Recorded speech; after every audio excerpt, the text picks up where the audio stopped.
Morning, folks. Welcome to the Joey Show. I'm Joey Avery. We've got a great program for you today, except I don't even know if I would call it a program as much as I would call it an opportunity. Today's episode is not just a show, it's a seminar. It's a chance to understand what it takes to get rich in today's modern economy. Because what I have been doing, on the lam from my random hotel room in Burbank, is I've been immersing myself in hustle culture. I went down a bit of a rabbit hole this week. I've been reading some brilliant moments of hustle from some of the greatest business leaders online. Are they cringe? Yes. Do they work? Maybe not. But I'm going to teach you what does work. Now, this rabbit hole has also led me to some stories that I feel like are flying under the radar. One of the biggest heists in the world happened recently. You might be thinking, he's talking about the heist at the Louvre, also known as the Louvre Museum. Louvre, if you don't want to let those French tell you how to say good American letters. We'll talk a little bit about the diamond heist at the Louvre. Louvre, again, if you will, and I won't. I don't have to. But I want to talk a little bit about a huge crypto scam that's been going on in which the U.S. government just seized a record $15 billion of Bitcoin from a sprawling cyber fraud empire. This is the fraud that's been going on. This is what's happening in our society. But I don't think we can actually get mad at these South Asians because what they're just doing is LinkedIn level hustling. Okay? What do I mean? What do I mean, folks? I'm going to take you through what my digital journey has been this week, because I'm just going to let these two gentlemen give you an idea of the vibe that I'm going for here. Because most people, top of a penthouse like this, 12.5K a month, doing multi-six figures a month, that's I made it. Like with the boys, here we are, we made it. I never had an I made it. I never have either. Most people don't get to this point. Maybe they do feel comfortable, complacent, and maybe that's fine for them, but for me, it's just, I can't do it. You need to listen to these children, okay? You need to listen to these 14-year-old dynamos of business because you're fucking being lazy. I never had and I made it, okay? You're not, okay, if you're thinking, I'm a single mother, I have 3 kids, I work 4 jobs, yeah. You're not trading crypto at the top of a penthouse, you dumb bitch, respectfully. You need to listen to guys like this. I have been watching mostly videos of 14-year-olds in suits at the top of penthouses telling me how to do business. And now that I've acquired that knowledge, I'm going to share it with you. This is not a get-rich-quick scheme. This is a get-rich-fast lifestyle. Are you tracking what I'm saying? There is an entire culture. It's a subculture, and it may not be in your algorithm. Why? Because you're fucking lazy, probably. That would be the main reason. But there is a hustle culture going on where there's all these videos of all these influencers, all these people renting Lamborghinis, buying Labubus, and telling you that you're not doing it right because you didn't invest in fake money at the right time. And people go on and they clown these people. They're like, no, this is not what it's all about. Yeah, it is what it's all about. I never had an I made it moment. Of course you haven't. You're 14. That happens at 15. That's when you make it. That's when you kick back. People have this misconception about society that it's actually about the never-ending struggle for inner peace and finding out what's actually meaningful to you and what you care about and making sure you take it. No, it's not about that. It's about a never-ending grind that never ends up making you feel happy or fulfilled. That's what it's all about. And I can tell you, as someone who has chased my dream, that is what it's all about. I was hanging out at the Comedy Store last night. I was in a green room, okay? I was hanging out with some comedians that are very successful. And I can tell you, They have not had their I made it moment either. We are all a microcosm of these 14-year-olds on a balcony talking about hustle culture and life. It is about making sure that no matter where you are, you're never happy or satisfied until you die. It's about the grind. Do you not understand? Here, let me teach you a little bit more about the grind. There's just psychopaths. They just will work and they will work. And if you don't want to do that, that's fine. They will beat you though. For me, it's like, I want to win. How do you separate yourself from the swamp? Well, I'm worth a whole lot more than they are. I'm better at the game they claim to be good at. Talking shit. I back it up. And you have better hair. Yeah, it is true. Dude, that's And crazy. the beard. How do you have this energy? Because I'm friends with Mr. Beast. He works a lot. Dude, it's all he does. Yeah. And he doesn't sleep that much. I see Elon Musk has these tendencies. Donald Trump. I don't try to sacrifice sleep. I sleep as much as I possibly can, which just for me ends up usually being like 6-ish. Dude, that's insane to me. And this is what's important, is to understand that to make it to the top, you have to make sure that you'll never, ever be happy at any moment along the way, even when you're at the top. That's what it's all about. It's about hating yourself in a never-ending cycle so that you're grinding at the top and you look at other people and you're like, well, at least you're a bitch. Now, Hormozy, love him, all right? Friend of the show. We exchanged DMs once. I actually like what he has to say. And it's funny because I really am someone who prides myself on working hard and outworking a bunch of the bitch, loser, lazy, fuck comedians that pretend to even be in my industry when they don't know what it's like to be in a robe in Burbank in between a ficus and a lamp talking shop. But it's just funny to me because the way that we've turned everything into content and the way that there is a never-ending, this social media cycle where you're only as good as your last thing. If you're not keeping it going, then you're victim to a fall-off. Okay, it's this very crazy world in which people are almost demonizing the concept of getting good sleep and enjoying the fruits of your labor. That's not vibes, dude. Okay? That's not vibes. But it is reality. And if you're not doing it, you're a straight up bitch. Now, the point is, hustle culture, the seminar here, is the only thing that matters. It doesn't matter how you do it. It matters that you get it done. Now, that brings us into one of the biggest scams that we've uncovered. And yes, we'll talk about the Louvre later. The U.S. government just seized a record $15 billion of Bitcoin from a sprawling cyber fraud empire. It has charged a man named Chen Zhi with wire fraud and money laundering. Okay, the charges include money laundering and wire fraud and are tied to a pig butchering scheme in Cambodia. Now, when I first read that, I just assumed he was a farmer killing pigs for the fine people of Cambodia. I don't know Cambodian cuisine. It's near Vietnam. I was assuming maybe for a banh mi sort of situation. I'm actually not quite sure. Individuals held against their will in compounds engaged in cryptocurrency investment fraud schemes known as pig butchering scams that stole billions of dollars from victims in the United States and around the world. Xi held the Bitcoin in unhosted crypto wallets that he personally held the keys to and used the funds for luxury travel and entertainment, yachts, private jets, vacay homes, Picasso painting. Dude was steady vibing. Now, the problem is, aside from the obvious, that what he was doing was he actually had people in forced labor camps, prison-style environments where he was beating the shit out of general wage workers and causing them to increase their output and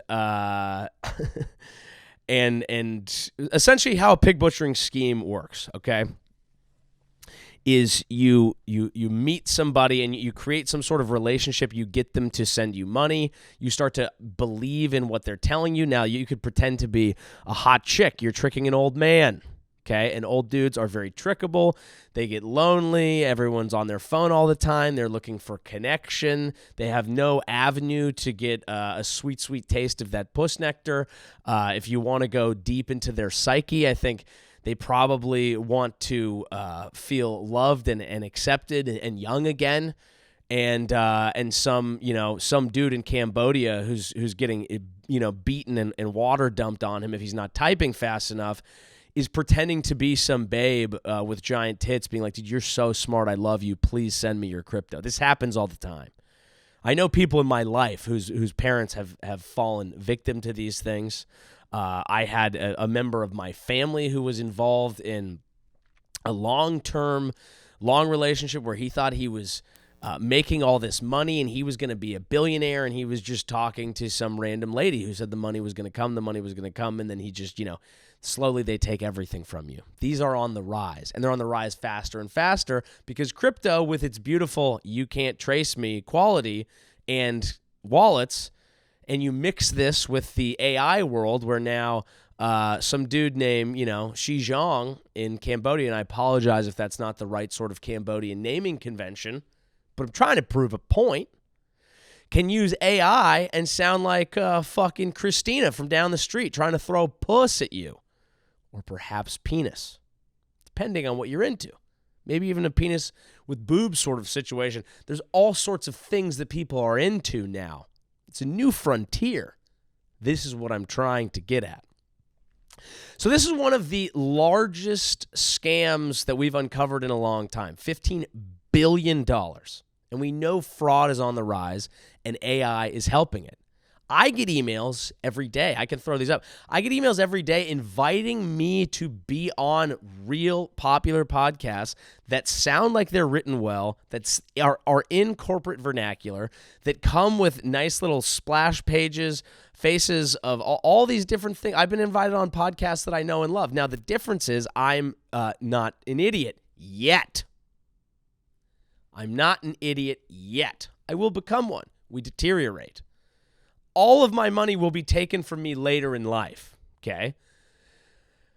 The point is, this is not good. This is not legal. This is scary. It's on the rise. But they are steady grinding. This is what hustle culture teaches us. It's about ROI. It's about dollar maxing.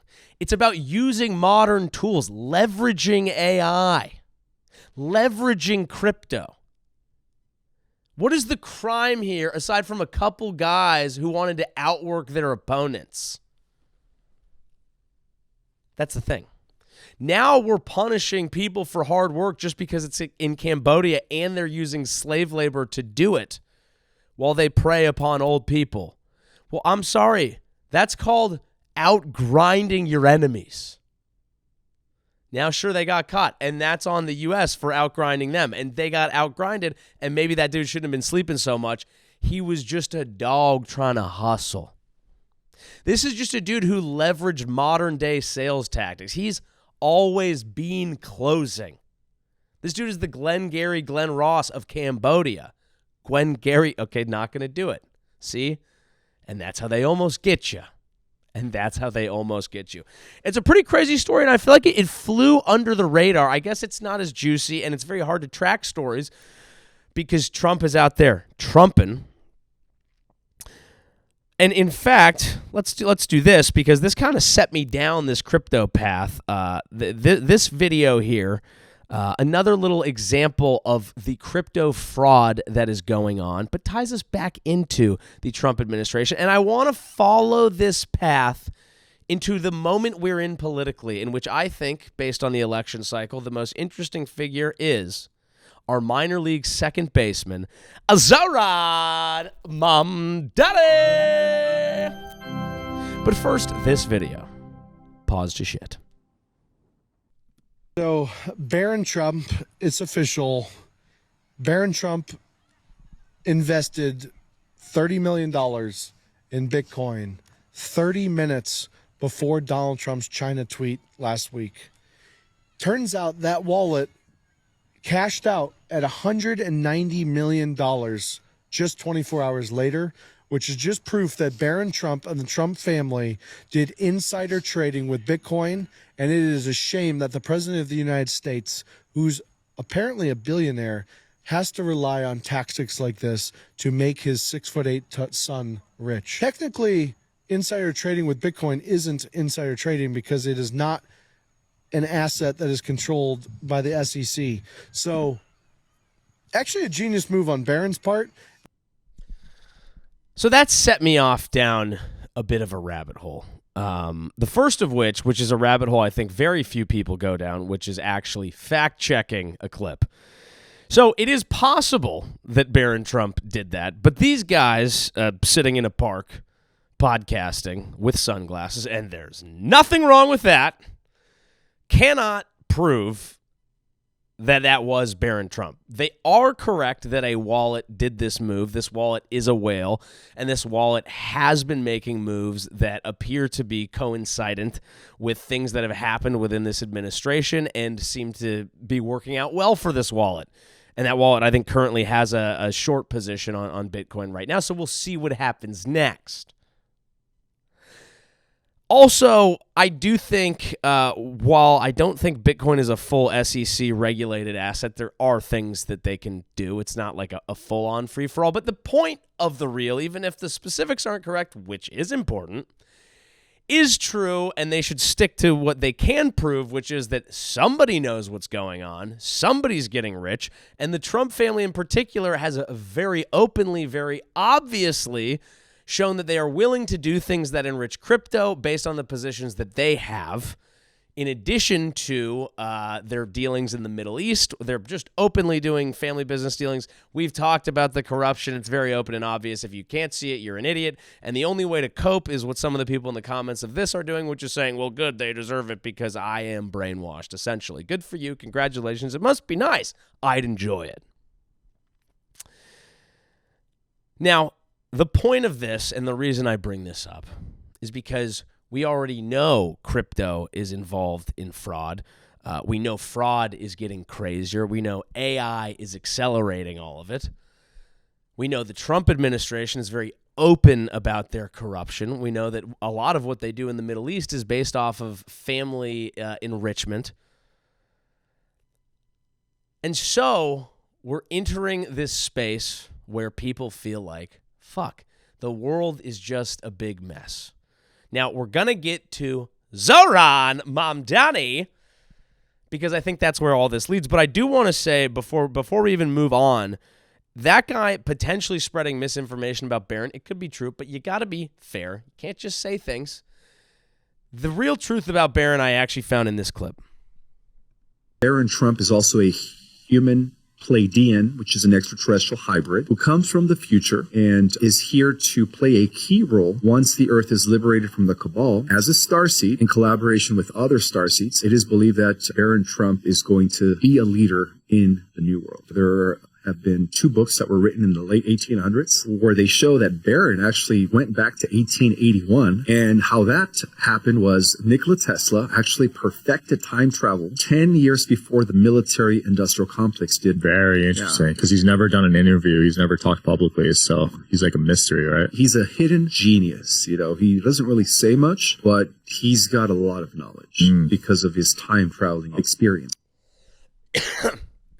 So I offer that just as a palate cleanser because other people are spreading misinformation about Barron and crypto dealings and things like that. And while the crypto stuff is not true, that is the real Barron, right? So it's just important for the fan base to know that it's just a whole Nikola Tesla thing. And he's the leader of the new world, and that's why he does. Are we okay as a society? Honestly, I think the answer is yes. I think I'm just getting shown this because the algorithm knows I'm a little pig slut, and I want to see crazy people, and then I walk around going, "Gosh, people are crazy." When I think if I went to my local barista and I was like, "Hey, do you think Barron Trump is a leader of the new world based on books that Nikola Tesla wrote or whatever I spaced out during that clip?" I think they would say, "Did you want milk in your coffee? And please stop talking about a child." I don't care how old he is. I think it's enough. So, anyway, that brings us to the Zohran Mamdani moment we're having, as it looks like all political betting markets are showing that he is likely to win mayor of New York, and the fallout and conversation that ensues is kind of cutting a few different ways. So if you haven't been tracking the New York mayoral race closely, that makes sense because guess what? It is New York City. It is one of the more significant political figures that's not on a national scale, but at the end of the day, it's a city. If I lived in Charlotte, North Carolina, I don't know why I would care about what's going on in New York City, and I think it's fair if you don't. I think essentially the people who care about it are, one, people who live in New York, two, people who care about progressive politics and want to see a candidate actually run a campaign correctly, three, people who want to say he's, a communist or a terrorist, and then four, people who like to say his name because it sounds like a minor league second baseman, Azarad Mamdani. And I think that's essentially it. Now, the general gist of the race is Zoran is running a considerably left of center campaign. People drag up things from his past. He, during the George Floyd moment, tweeted out some stuff about kind of all cops being racist, and the NYPD is not such a fan of that. He has backed off that, which I think is appropriate. He was just like, yeah, here's why I said that, but I don't believe that, and it was wrong. Great, nice. Reasonable. You can do that, actually. I guess people forgot that you can just be like, yeah, I actually, it was a moment. I don't believe that, and I've learned. Crazy concept.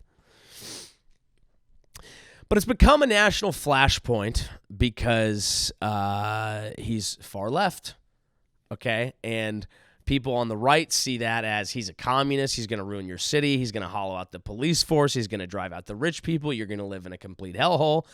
And people on the left are saying he's actually a Democratic candidate who didn't tack to a Democrat line, who isn't, crazy backed by corporate donors, who has new, different ideas that are about helping working class people and may not be able to get all of them through because when the rubber meets the road and you have to deal with people, the governor of New York. Let's remember we're talking about a mayor here. I think really what it shows, regardless of your ideology, is a couple things. One, a relatively young candidate who can speak in complete sentences does have a shot in modern day society.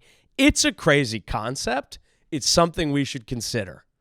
Relatively young candidate, complete sentences, not a history of political baggage aside from old tweets. It works. It's a reasonable idea. Two, a candidate who's capable of staying on message, whether or not you agree with his policies. People have tried to drag him into, what do you think about Israel, Gaza, all these things, and he's addressed things a little bit, but he says, let's talk about pocketbook issues, working class issues, the economy. He's okay with reaching out to Trump voters, unlike a Katie Porter figure, a story we didn't cover. Look it up if you want to see a lady freak out over that. Really what I think it shows is a simple theory of politics that I don't know if a lot of people understand because we all get caught up as prisoners of a particular moment. And there's a reason for that. The world, quite simply, is a big fucking mess. It's kind of the point of talking about these crazy crypto scams that are getting worse and worse, mixed with AI. No one knows where it's going to go. Old people are confused. It's a goddamn wild world out there. Okay, and you better watch your booty because someone's trying to fuck you in the ass. A little bit. It's a wild world out there. Anything is possible at any time. You could be on top of the world. Someone's coming for that ass. Okay? The world is always a mess. And the person who promises to clean that up in a way that makes sense to the most people will win an election. It's not, in my opinion, actually about policy because the average voter is not paying much attention to it. It's the TLDR of political life. And if things aren't going well, the main thing you have to do is isolate why you think that is and how you can help. And you got to be very specific and cut through so that people are paying attention. Do I think the average New Yorker leans communist, contrary to what people in Texas believe about New York? No, I don't. Do I think they lean towards things are getting really fucking expensive and Cuomo, who couldn't even win a Democrat primary, running as this old school establishment figure, just trying to tell me this guy's evil who's trying to say make buses cheaper is going to work? Yeah, probably not. There's a lot of crossover, believe it or not, in the Zoran and Trump audience. And the Trump people can pretend that he's a full-on crazy lunatic communist who wants to ruin New York, and that'll be their messaging. But the main reason that Trump won is because he also ran against establishment Democrats. He beat Hillary Clinton, and then he beat Kamala Harris in a situation where it seemed like she was running on an old Biden agenda and people didn't even vote for her. It felt to people in both cases like Trump was running against corporate interests. Were people right? Obviously not. Trump may be running against some establishment interests, but they're only in the interest of his own corporate interests. But still, he seemed to speak for the common person because the common person isn't actually paying attention to any of this shit. So Zoran, I think, will win. But I also think that the takeaways and the attacks and what people are going to try and say about him and try and take away from it, as usual, will likely be a little bit wrong when all he's doing is telling people, hey, shit's fucked up and I think I can help. And if he takes over and shit remains feeling fucked up, then someone who has a different ideology will come in and do the exact same thing. Because the world is a big fucking mess, and the more you can tell people why it is and what specifically you're going to do to fix it, the more they'll listen. Now, that is a lesson that I hope people can learn for the right reasons in the right way. Because we're also seeing an increased rise in crazy fucking shit. People feel like shit's very out of control, and their reactions to it are getting really intense. That's why populist candidates can win on the left, on the right.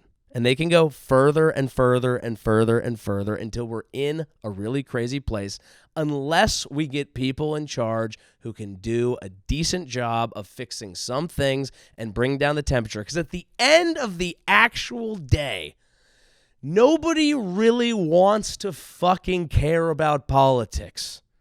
They want shit to feel fine so they can go back to their family or their not family and just get drunk and hang out and fucking vibe. Because all this shit kind of sucks anyway. So if he wins, I hope he does a good job, but understand why it is that he's actually winning, and don't let them tell you he's a fucking terrorist or a communist. Listen to what he has to say. Say, yeah, some of this makes sense to me, some of it maybe not, and find out if there's another candidate you'd actually want. And guess what? It's probably not going to have the last name Cuomo.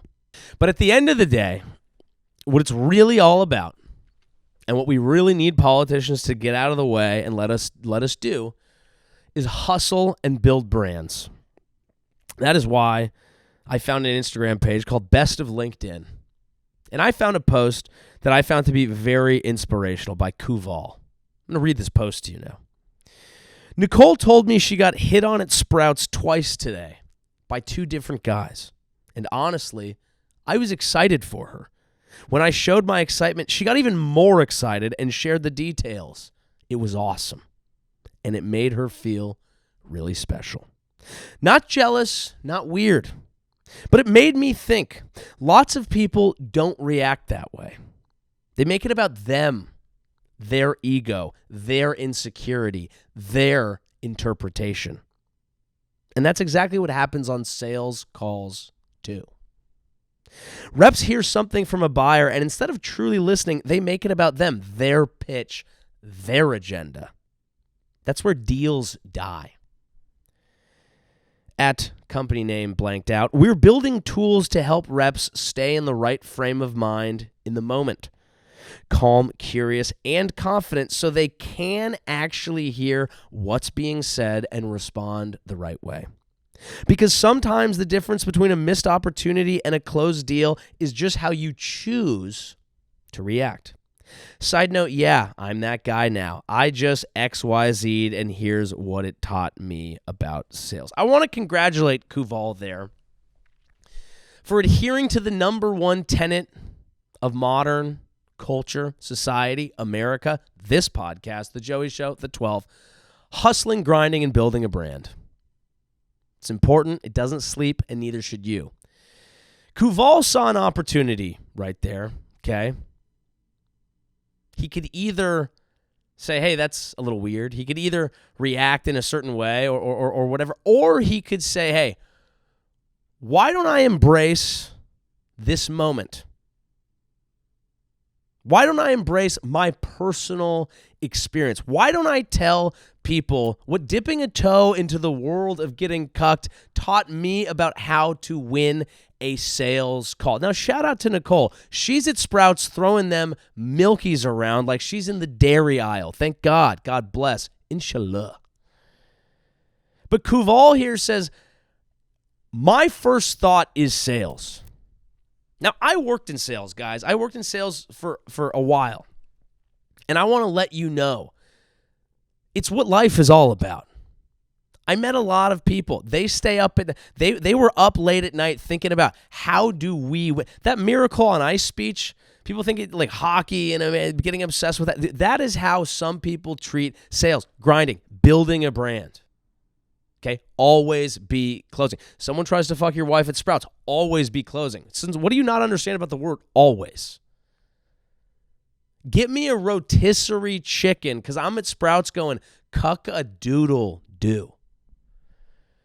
Not only do I have this experience, I need to write about it. I need to include a picture of my girl on LinkedIn just in case anyone wants to slide in and say, hey, could I have a taste of that full fat? Another opportunity to say, hey, a couple did two in one grocery store. Nicole, my God, what's going on at Sprouts? They sprouting boners over there? Goodness gracious, great balls of fire.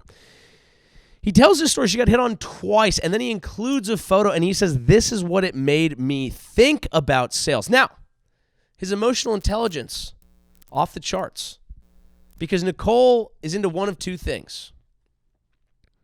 She either wanted to see if he'd react, see if he'd be like, what the fuck? Or just, show off, be proud. Maybe they're going to be into this. Maybe that is sales. Maybe there's another way to close a deal, and it's by actually letting your clients fuck your wife. With all due respect, girlfriend. I'm not really sure where they're at in their journey. I just think that if you're living your life and you're not having explicit moments and experiences out there in the real world and saying, what does this make me think specifically about my 9 to 5 and how I can relate it as a story on LinkedIn, you're a loser. I need to get on LinkedIn because here's the truth about every social media platform. It warps our brains and minds into doing what we think we're supposed to do on there. We go on a platform, we see examples of success, and we mimic it. It is, life, as we've discussed, is high school.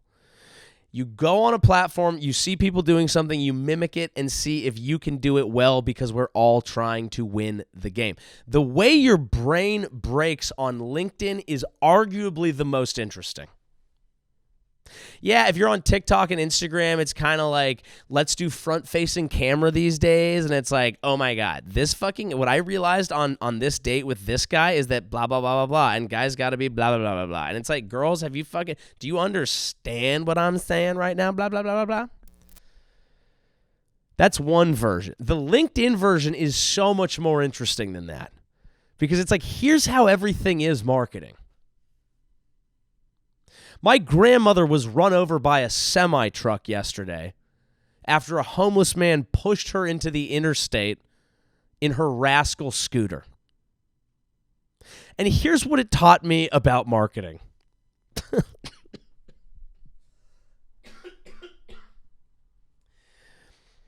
As I watched pieces of that scooter explode projectile across the 5 interstate in Los Angeles. And I watched my grandma's hands who used to make pie fly into the LA River. I thought, I've let too many deals blow up under my watch too. I don't even know where to keep going with that one. Sometimes you start a riff so hot you don't really even know where to take it. Shout out to fictional Gam Gam in this, and I'm sorry that happened to you. Okay, it's all lead generation. And maybe... Okay.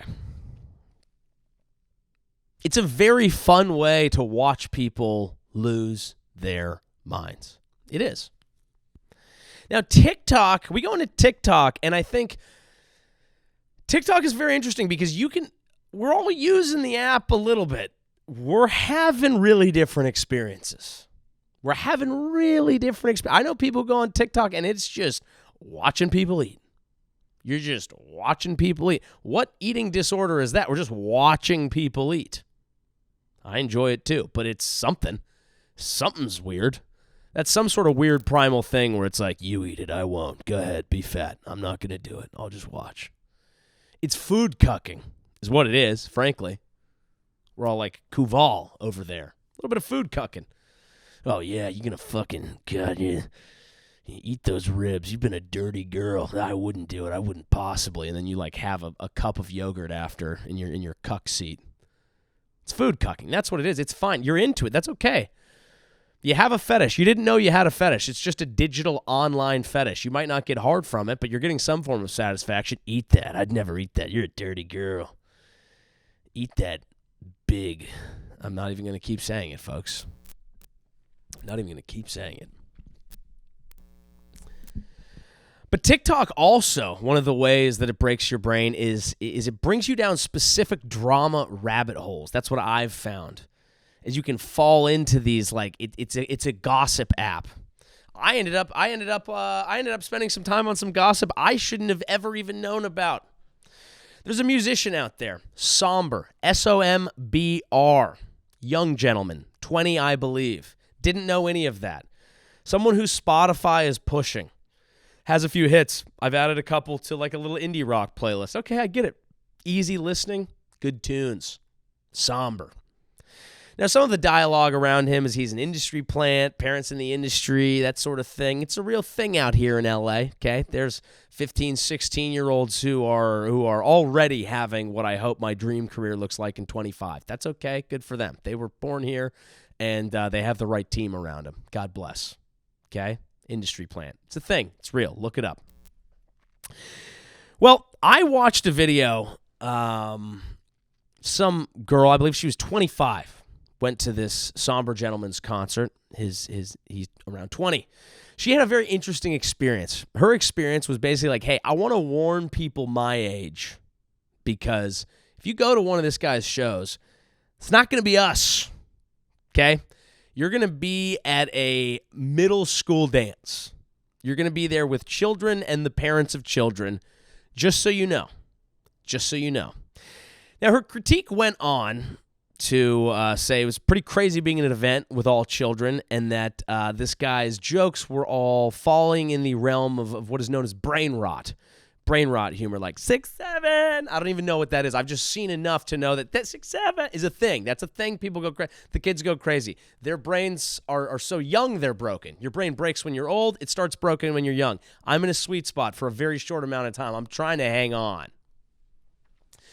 So I guess he spends a lot of time doing brain rot jokes. He also invites people on stage to like call their ex, and then they're just like, that's not it. And you know what?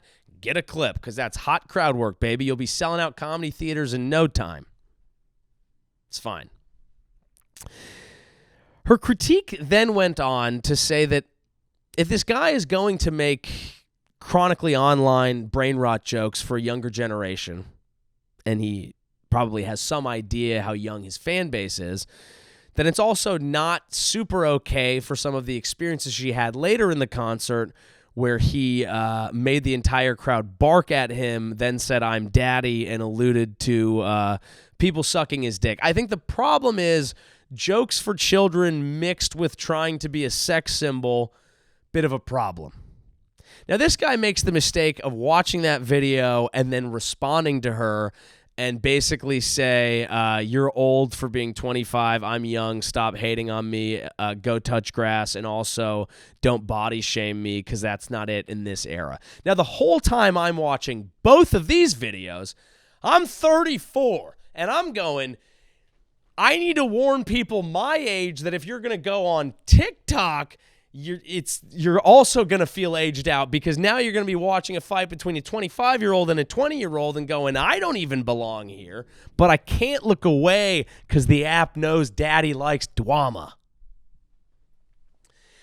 And then he's kind of getting dragged now because people are saying he didn't address the elephant in the room, and the girl he was going up against created another video. And I think what I've realized is if someone goes online and they make a nice long video about you and they're kind of dragged. Now, this isn't, let's be honest. She's saying people her age probably shouldn't go. She's saying this guy should probably chill out. He's being a little weird. She's not alleging real shit. Real shit's, that's a different category, right?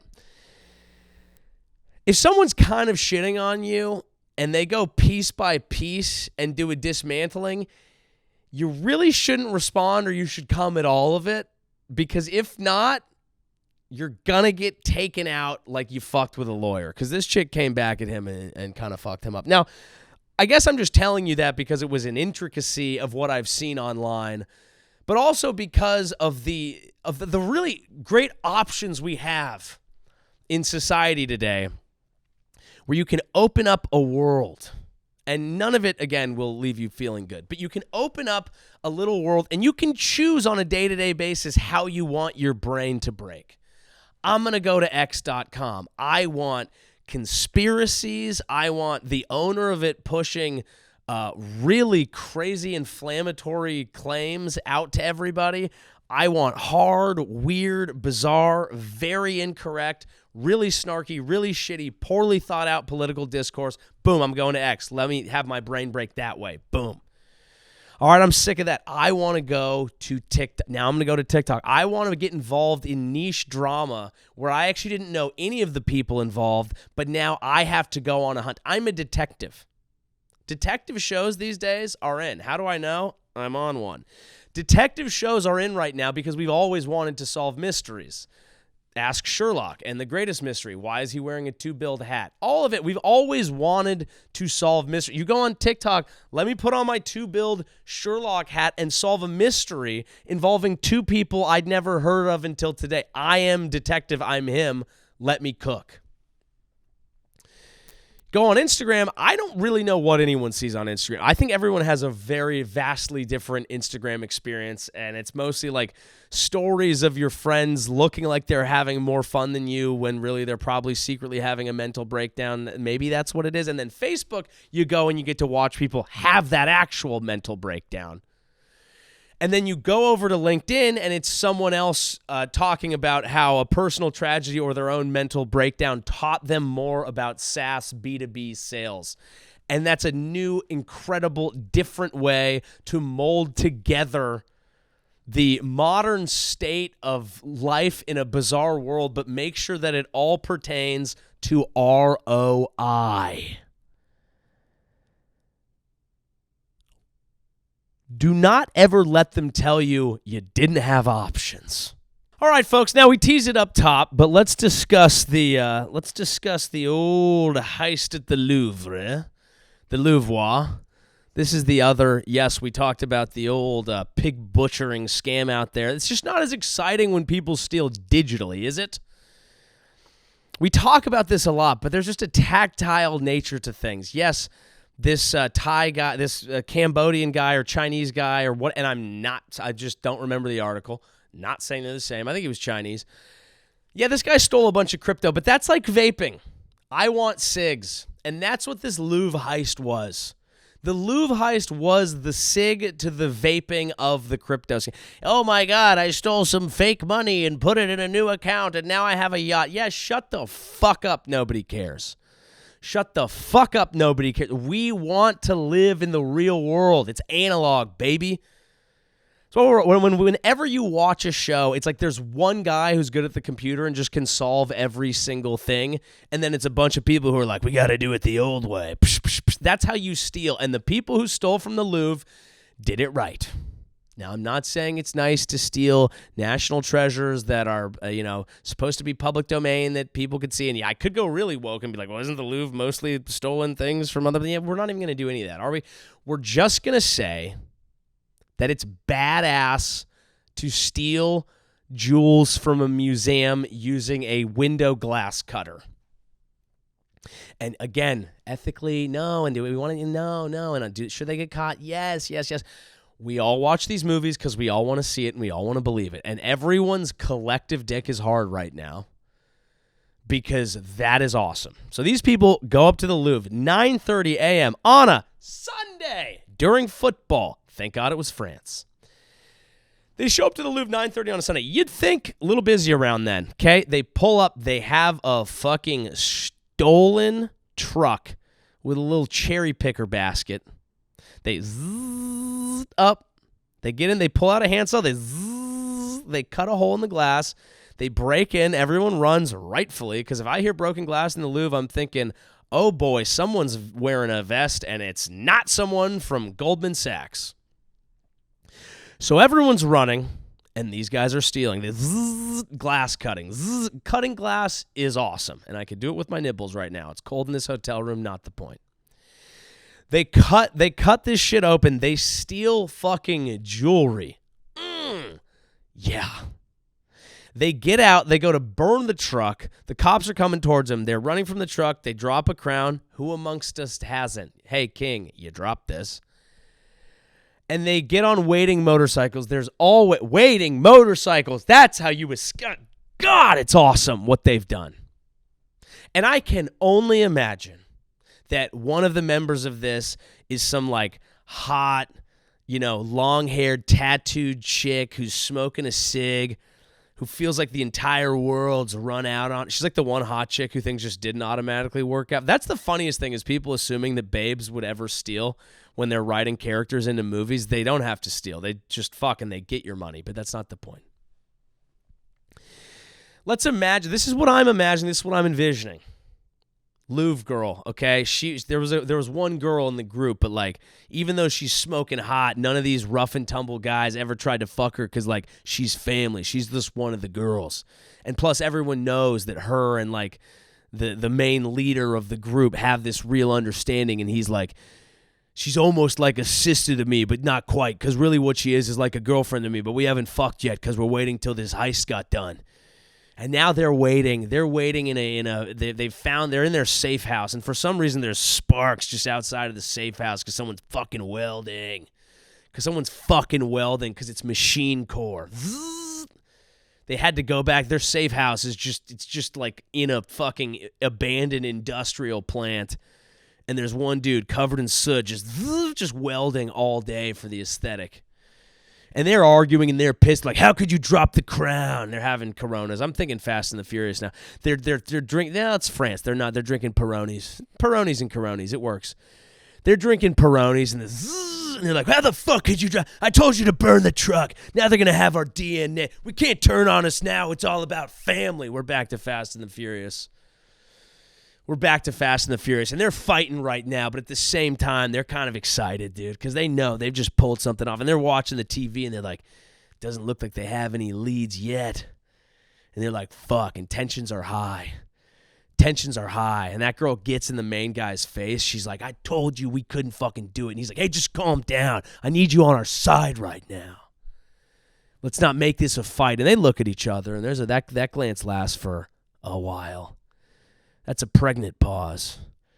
And she doesn't know it because we're not to the sequel yet because we're in modern day times. But whenever I talk about this group next, after their next heist, the pause is not the only thing that's going to be pregnant. She's going to be pregnant because they're fucking tonight. Because they're going to get on a call with one of their buyers. And that buyer's going to be like, oh, I can take it off your hands. I know a way. I know a how. I know a guy. I got a network. And that's what I think's going on with the Louvre heist. And I'm in. And I'm in on it. Yeah. Now, no one should steal from museums. We love museums. They're there for all of us. I love visiting a good museum. Don't steal from the museums. Don't do it. But also, fuck yeah. Hope they get it back. I hope those two fall in love. Mainly, that's what it's all about, really. I hope they fall in love. Hopefully they get the things back And the other henchmen that were involved that I didn't have time to develop the storyline of, they unfortunately get shot. And that's what brings our two lovers together. And that's how they fall in love and they, start a family and move on and get away, but also with this understanding, knowing darkness, that they've always carried with them, but now they have just enough to kind of get away and everyone gets what they want. And I hope everyone lives happily ever after. That's what I hope. And that's going to be the show for today. Because folks, you can't fault them for hustling. And that's just what they're doing. Hustle culture, grind culture, embrace it. That's what it's all about. But maybe it is more, folks. Maybe there was a tone of sarcasm here, and maybe it's actually about love. And maybe you will find your love through LinkedIn posts about your girl getting cucked out at a Sprouts, or you, I guess, getting cucked out. Or maybe it's about stealing jewelry and then finding the one ring that actually was supposed to go on her finger all along, folks. That's been the Joey Show. Come on out and see me on the road, joeyavery.com/live. And also keep an eye out. Make sure you're subscribing to the main YouTube page, which is just Joey Avery, because I will be dropping a special later on. We're getting through the final edits of it, and that I'm very excited for. We're going to need the full 12 support on that. And, of course, let's try and spread this as much as I love getting 200 views a week on YouTube for the amount of work. I'm just kidding, folks. It's on me. It's not on you. Love you guys. Leave a comment. Leave a like. Leave a whatever. 12 strong. 1-2's up. Love y'all. Peace.